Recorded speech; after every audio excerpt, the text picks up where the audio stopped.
You have joined a government job, and I can see that you have joined in very earlier age.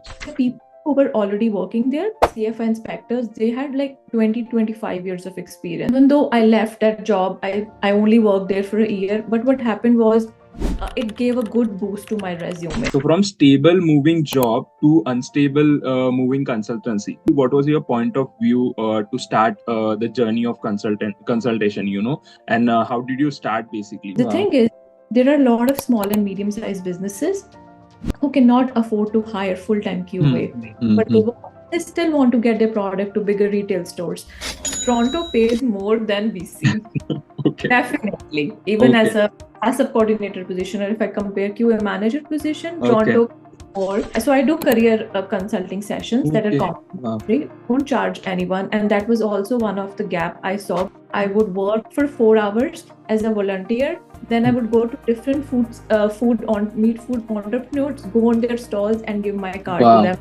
This is what I'm doing for HASSUP. I sell HASSUP. What a power packed episode. I'm so excited to share this with you guys, seriously, because our today's guest Tania, she has an experience working in a private industry and then she has turned into the government employee, that is CFIA employee, and finally she has started with her own consultancy where she helps a lot of companies with their HSCCP program. She is growing her business very aggressively. So there are a lot of tips specifically for aspirants in today's conversation, how you can grow your career and do really good into the food industry if you are entering just now, because the amount of years she has spent into the industry, but the learning he has given into this video are way huge than what we are expecting. I'm really excited. Let's start with today's episode. So hello, Dani. How are you? How are you today? Hi Shrikant, I'm good, thank you. How are you? I'm great too. And how is weather there?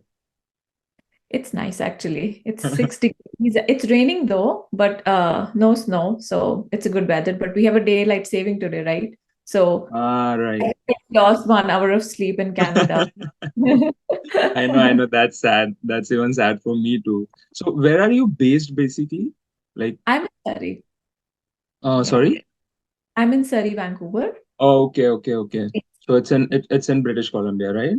Yes, yeah. Oh, okay. Yeah, right. That's how I found you on LinkedIn basically. And while going through your LinkedIn profile, to be honest, I feel that you have achieved a lot in very small time. So, like, can you tell us about your journey throughout in the food industry? Maybe you can just brief. I've already introduced our viewer about you, but it's good that you will tell your journey so that we'll get to learn something from that. So hi everyone. My name is Tania, and I'm a co-founder and director at Assured Food Safety Consulting. My journey started 7 years ago when I moved to Canada, and I have done masters in food science back home. I used to teach biology to 11th, 12th grade students. And when I moved here, I did my advanced biotech diploma in Centennial College. And after 3 months of work visa, I applied a lot of jobs. I got a lot of rejections. And finally, I got into 4 a.m. QA technician job. That was my first job. And within 9 months, I was asked by corporate to get promoted to a HACCP coordinator position internally. Okay. So Pinty's Delicious Food was the company where I started working. Pinty's was acquired by another big company, that is Olimil. Okay. The corporate asked me if I was interested in getting a position of HACCP coordinator. They internally HACCP certified me. I said yes for that position. I worked a year at a HACCP coordinator position.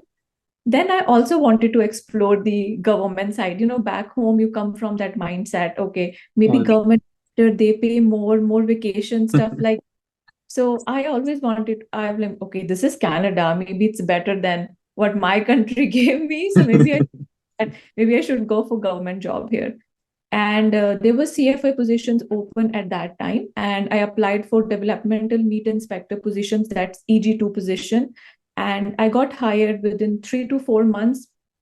Oh. It was a long process, interviews, application, written assignments, and I was hired as a sign inspector in Maple Lodge, Brampton. It is one of the biggest poultry plant in Canada. Yeah. Right. Started working there, and after a few months, it was something that was not in what I wanted to do. It was not in line with my goals. So I started moving. I started applying back to private industry. I moved to Vancouver. I got into vegan industry as a QA manager. Then I moved to seafood. Then I started doing freelancing, and that's how I started my freelancing to a business. Wow. Sorry, guys, I have to stop your podcast flow here. But while starting your abroad study journey, there is the biggest hurdle in most of people's life, that is money. From where you gonna arrange this capital? But don't worry, now you have one thing, one solution for all these problems. So recently I've come across this platform called Gyandhan. So basically they, on behalf of you, approach all the banks where you can get your education loan. They present your profiles to various banks. There is always hustle while chasing the banks, so they have tracker thing where you can track your loan process throughout its been processing. This was the best part about it. The link is in description. Go contact them and have your loan things sorted without any hurdles in abroad studying journey. Yeah, actually, there is a lot to hear from you, I guess, and I'm so excited to take this for podcast forward specifically. And like as you said, you have joined a government job, and I can see that you have joined in very earlier age, right? So how did you do that? And can you just emphasize on what kind of experience you got throughout the journey, and what led your journey towards leaving the government job and starting again in private industry? Can you tell us about more of that phase of yours? Because I'm just curious, when people join government job, they're like, okay, now I'm settled. Now I'm done. I don't want to leave this. I'm settled now for forever my life. That's what our mindset is. So what made you, career out of the government job? I think I was brave enough to do that. Really, I knew that I'm taking a huge risk by moving back to private industry. But what I want to say is my experience was amazing. The team was amazing. How I got into CFI was I was very close to CFI inspectors who used to come in the ready to eat poultry plant where I started my journey. And one of the inspectors mentioned that I have the potential and the skills I have that would be what CFI looks for. So I should definitely try. And that's how, and luckily they were hiring at that time. It was year Okay. 2023. Okay. I applied for CFI. I had to give an interview over the call because there was a COVID, right? So they took my interview virtually. Then I gave a written exam. And then there was another interview. So there were total 3 rounds, and then I got into Oh, CFI. Then they hired me for Maple Lodge, Brampton Poultry Slaughterhouse. That's where I started working. And hmm, the people who were already working there, CFI inspectors, they had like 20, 25 years of experience. So I was absolutely.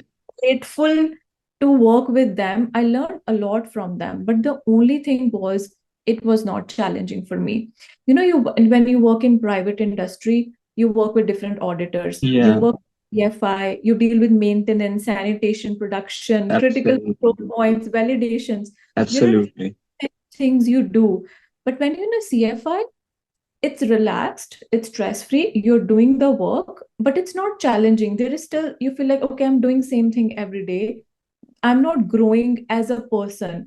Like, you need to have more skills when you want to grow, and you see yourself that, okay, I want to maybe a director in 5 years, I want to be CEO of the company, right? Exactly. You have to have different skills, and you want to work with different food categories if you want to stay in a food industry for a long term. That's how, like, that is my thought process. So that's why I took a decision that, okay, maybe I want to move back to private. Even though I did apply for higher up positions in CFI, I applied for EG4 position. I got rejected first time. Okay. And second time I got into it, I was in pool for EG4 inspector position. Okay. But what happened was, by the time they replied to me, I already moved to Vancouver. I already had Okay. a manager position in vegan company.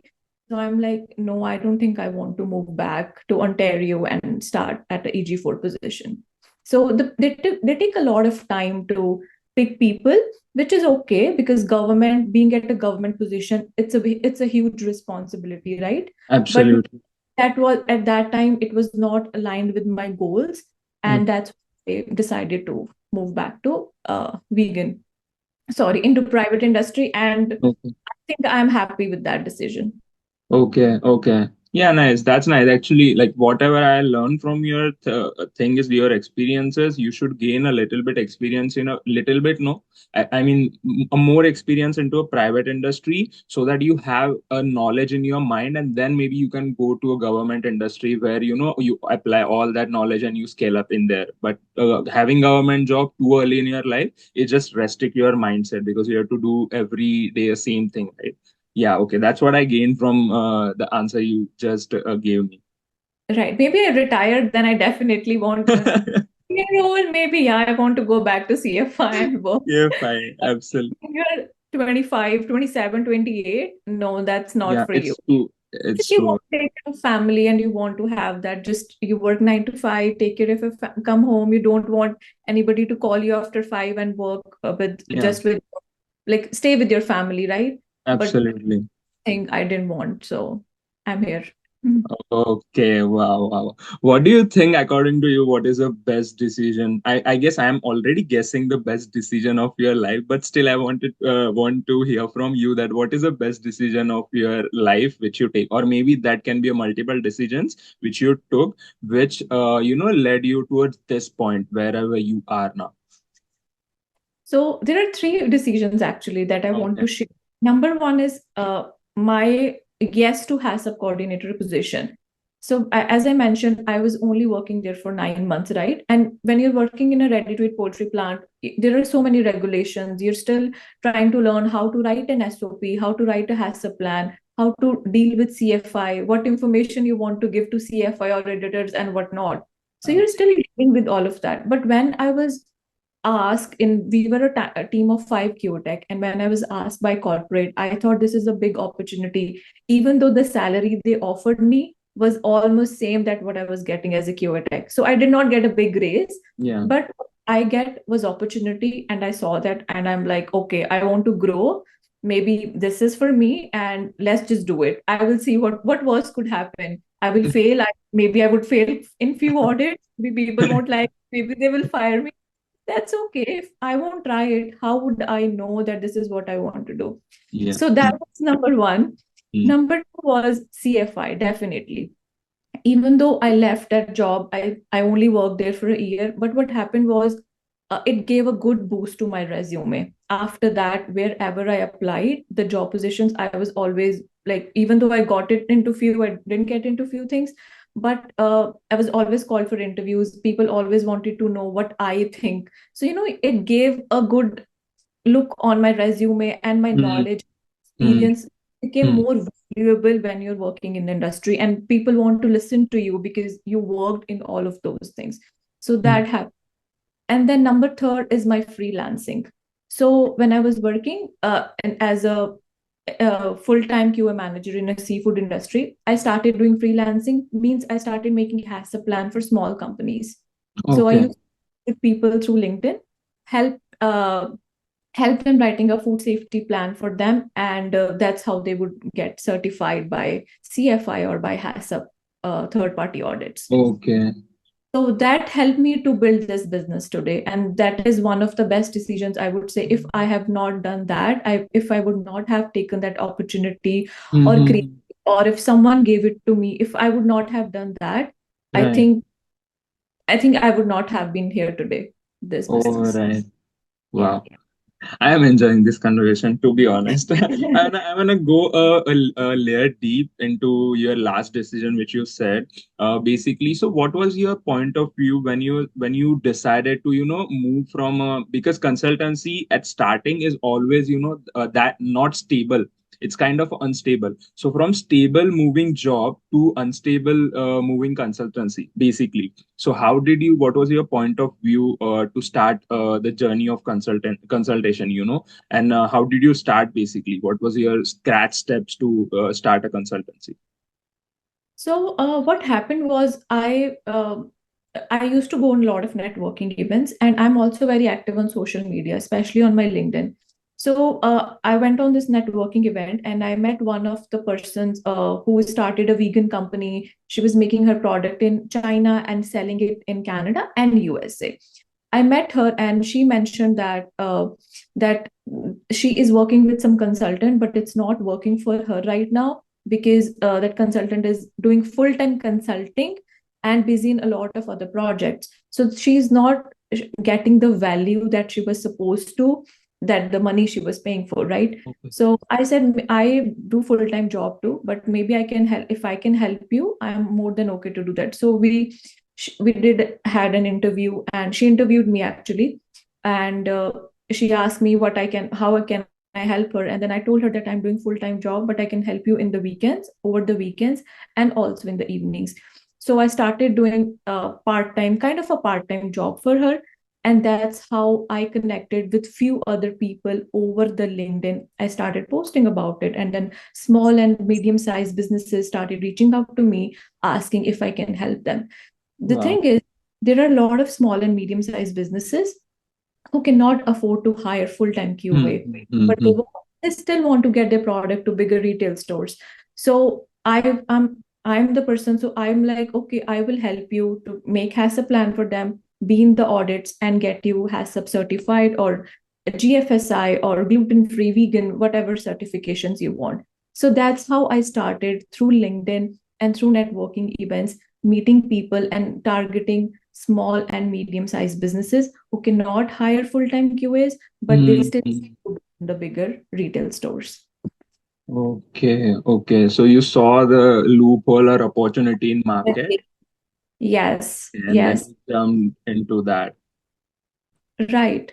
Okay, okay. So, okay, just wanted to ask you one more thing as like, is there any difference between Toronto and British Columbia, basically Ontario and British Columbia food sector or food industry? Did you find any difference? I'm just asking of curiosity, okay? So what I have seen is Toronto pays more than BC. Okay, Definitely. Even okay, as a coordinator position, or if I compare QA manager position, okay, Toronto more. And then there are more industries in Toronto. The only okay. is in Vancouver, people there are a lot of small businesses that you can Mm, easily and work with. People are more open to small businesses and they don't have that, okay, we want to work with big corporate company who have big names.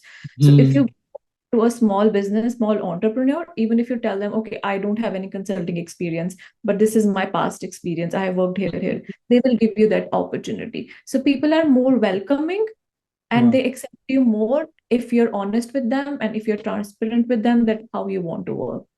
Oh, wow. That's very highlighting kind of a statement. Thanks for that advice specifically. And lastly, like talking about advice, almost we are at the end of the conversation today. But this is very important question I wanted to ask. Like looking at all of your journey, all of your experience you explained in this video specific interview specifically, like what kind of recommendation of or advice you have for the students, right now there is a lot of spike in food industry, specifically people are getting admitted, people are getting switched. Even at my current workplace I have people from IT and they are trying to come into food industry, okay, just because we have handful of opportunities other comparing to other industries. So in for those people, for aspirants, what kind of recommendations you have? Number one thing that I have learned from my experiences is always spend on quality education. I have met so many students through, so I do career consulting sessions that are Okay, wow. complimentary, don't charge anyone. And that was also one of the gap I saw because when uh, when I was there, nobody was there to guide me, what certifications to take, what job positions to apply. So I learned with my experience, right? With all of that. Yeah, So I wanted yeah. to help as much as I can. That's why I started that. And Okay. when I meet students, when I talk with them, they are more into spending. They're okay to spend on entertainment. They're okay to spend on fancy shoes, fancy bags. But when it's about taking a good course, they're like, no, it's a lot of money. We don't want to do it. Yeah, So yeah. number one, please spend on quality education. Do it. Okay. Search about the company where you're going, what you want. If you want to take a HACCP course, BRC, SQF, any certification, please spend it on quality education. That is very important. Number two, connect with people. Get out of the house, go on networking events. There are so many few like free events that you can go to. And if you don't, what if they're paid event, just do volunteer. I have done that so much. Like I want to go, but they're charging $300. I don't want to pay $300. Maybe I'll just volunteer and meet people. So I would work for 4 hours as a volunteer. Then I would go to different meet food entrepreneurs, go on their stalls and give my card to Wow. them. This is what I'm doing for HACCP. I sell HACCP.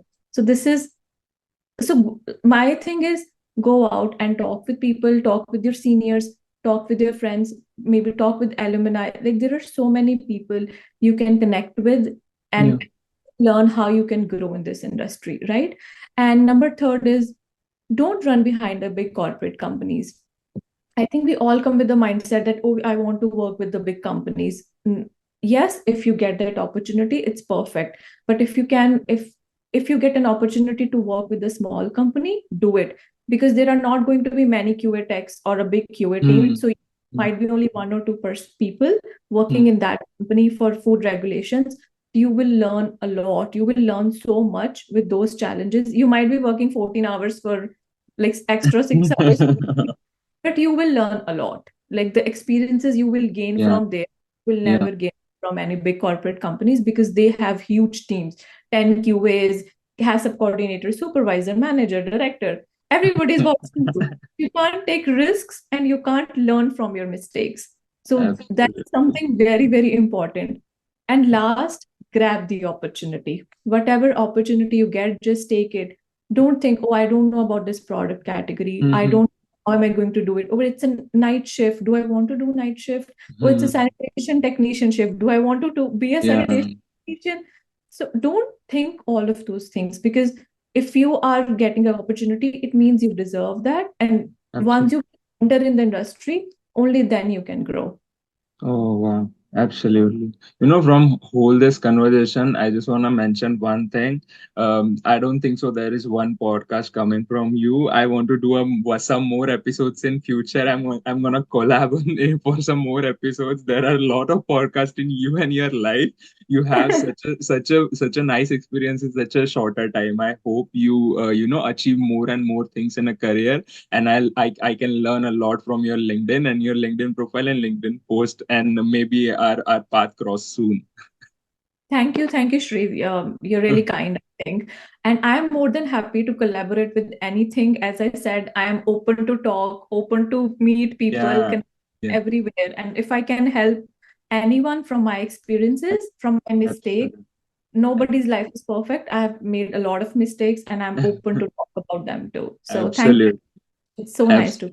Absolutely. I'm gonna link your profile into the description so that people can connect with you too.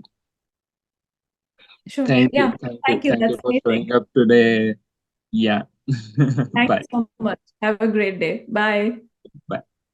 How's it, guys? I know you must have learned a lot from this one too. There are a lot jam-packed episodes coming and scheduled, so please stay tuned, and also contact Tania on her LinkedIn if you have some doubts. She's really helpful.